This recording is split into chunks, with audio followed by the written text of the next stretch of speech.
this video, we will talk about numbers. What are numbers? Any numeric representation of value in Python are called numbers.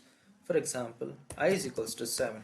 Now, type of I is of type integer, so which belongs to numbers.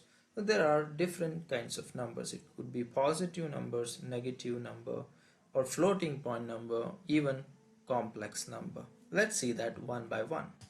So how do I write the decimal number or a floating point number? 7 is type integer. 7.0 is type floating point. Now, how do I write complex number? Complex number in mathematical form is x plus y and j as a imaginary number.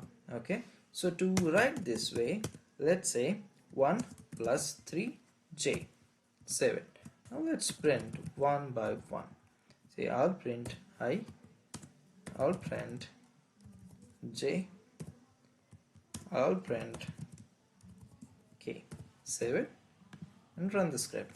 Now here you can see 7, 7.0, and this is the complex number that is written. But we are not sure whether Python understands what we are trying to write. So to get confirmation, let's see the type of each of one of them. So to do that, just pass the variable into function type. That will give us what kind of variable this is. Now run it.